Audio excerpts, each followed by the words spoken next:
Every year, millions of young Indians lock themselves in rooms chasing UPSC, NEET, JEE, with some spending over 6,000 to 10,000 hours preparing for an exam with a 0.01% success rate. We've built an education system that manufactures anxiety, not ambition, where failure isn't just academic, it's personal, social, and emotional collapse. As someone who cracked the UPSC and then walked away from it, what do you say to the 18-year-old in Kota sacrificing their youth for a shot at a system that barely respects their time or their mental health? What is your vision for an India where education isn't about elimination, but elevation? Where our youth don't need to break to be counted? Always, with my experience, I'm telling you, failure is the greatest gift you can get before the age of 30. If you failed multiple times in life, a failed relationship, people are lucky. Failed career, people are lucky. Everything in life, when they fail, they are so lucky because it teaches them so much in life.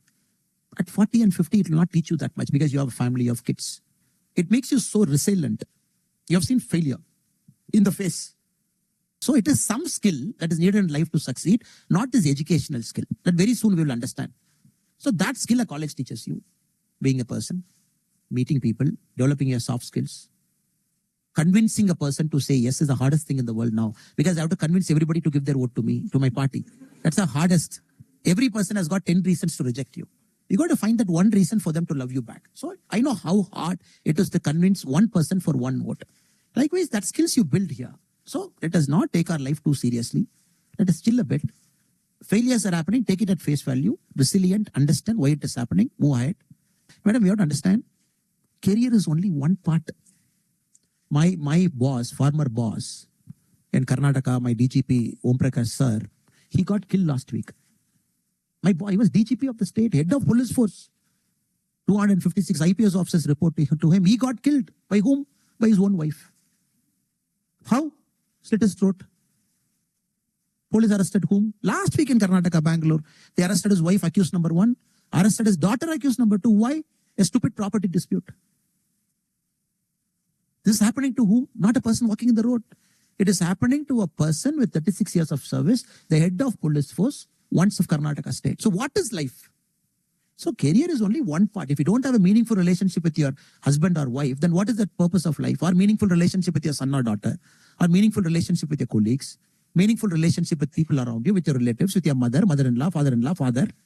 If you keep fighting these tota-mota things, we keep fighting among ourselves. And then say, no, I'm a big guy at Amazon, I'm a big guy at NVIDIA, I'm a big guy. Who's going to respect us after 60? Correct? Yes. That is why the politicians keep telling, till power is there, I will see you. After that, we will see who you are. So let us chill our life, take it at face value, not take too hard it, and measure your success not by your bank balance, because it's one part, but success is all about happiness, fulfillment, children, they living healthy life, you living healthy life, your parents living healthy life. You're not emotionally burdened. Family is okay. Family is good. Society is good. So this whole circle is your life. But somehow our education system has taught us to see only one part of the circle as life. Because this Macaulay, this brilliant person, what he did is a very unique guy. He came to Chennai only by ship. Thomas Babington Macaulay. He came to Chennai, her hometown. And he told people to carry him to Mysore, via Mysore to Ooty. Because at that point of time to go to Ooty or to go via Mysore. So they put him in a palanquin. Thomas Babington Macaulay was carried to Ooty. He wanted a cool weather to write India's education policy. When Macaulay was going to Ooty, they told him, sir, we want not only to write our education policy, we also want you to write our criminal policy. So India had the unique distinction till about a few months back that the Indian penal code was written by Macaulay.